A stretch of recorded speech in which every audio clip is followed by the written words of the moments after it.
एक और झारखंड के प्रवासी मजदूर घर वापसी कर रहे हैं तो दूसरी तरफ बंगाल सरकार के संवेदनहीन रवैये की वजह से बंगाल में झारखंड के मजदूर फंसे हुए हैं।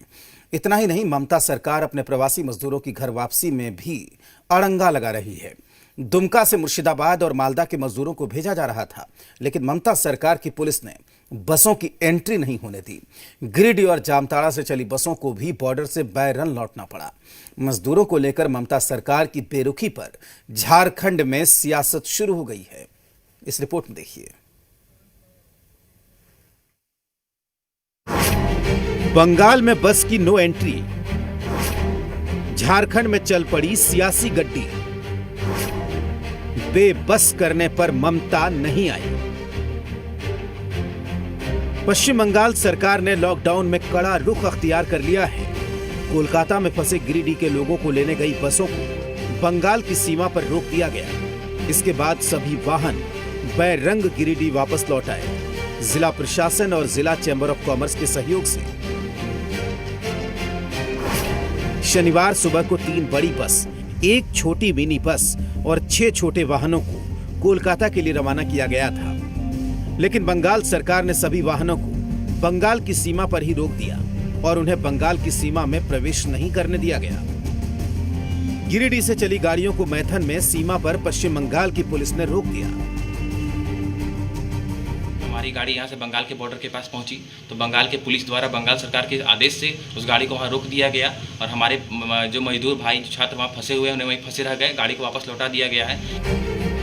वहीं दुमका जिले से करीब 150 लोग पश्चिम बंगाल के अलग अलग जिलों में फंसे हुए हैं और उन्हें लाने के लिए दुमका जिला प्रशासन की तरफ से 4 बसें रवाना हुई, लेकिन उन्हें भी पश्चिम बंगाल के बॉर्डर पर रोक दिया गया और उन्हें पश्चिम बंगाल नहीं घुसने दिया गया।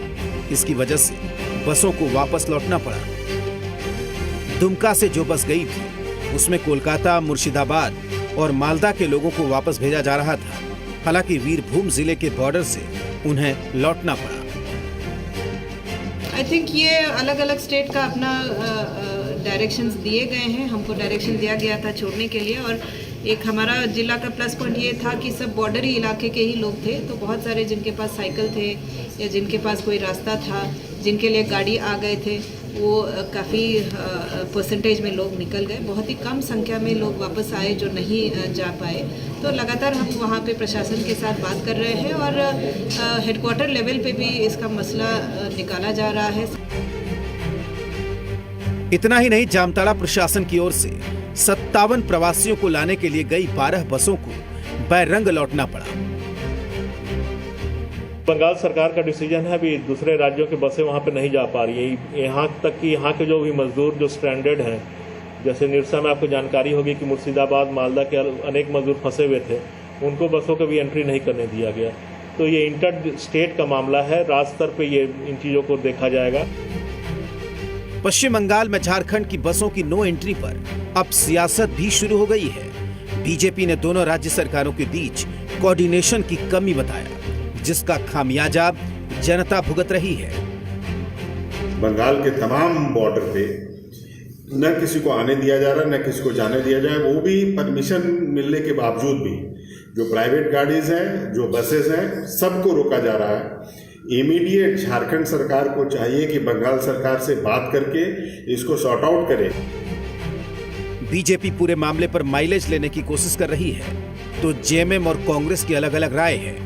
कांग्रेस प्रवक्ता राजीव रंजन ने बंगाल पुलिस की कार्रवाई पर सवाल उठाए और बंगाल पुलिस के नकारात्मक रवैये पर केंद्र सरकार से संज्ञान लेने की मांग की। तो वहीं दूसरी तरफ जेएमएम प्रवक्ता मनोज पांडे ने जल्द ही ऑल इज वेल का भरोसा दिया और हमारे लोग वापस आएंगे ऐसी बात कही। ये पूरी तरह से मानवता के विरुद्ध की गई कार्रवाई है और मैं चाहता हूं कि केंद्र सरकार इस विषय पर संज्ञान ले और जरूरत पड़े तो कानूनी सहायता भी ली जानी चाहिए। बंगाल से भी लाने की योजना थी, बसें भेजी गई थी, लेकिन किन्हीं कारणों से बंगाल के प्रशासन ने उन्हें रोक रखा है। इस संकट का जल्द ही समाधान होगा। मुख्यमंत्री महोदय ने खुद संज्ञान लिया है और वो पूरी गंभीरता और तत्परता से इसमें लगे हुए हैं। मजदूरों की घर वापसी पर पश्चिम बंगाल की सीएम ममता बनर्जी की बेरुखी कचोटती है। प्रवासियों के साथ ऐसा सलूक करने पर उन्हें जरा भी ममता नहीं आई। धनबाद से नीतीश, दुमका से सुबीर, गिरिडीह से मृणाल और रांची से मनीष सिन्हा के साथ कामरान जलीली, जी मीडिया।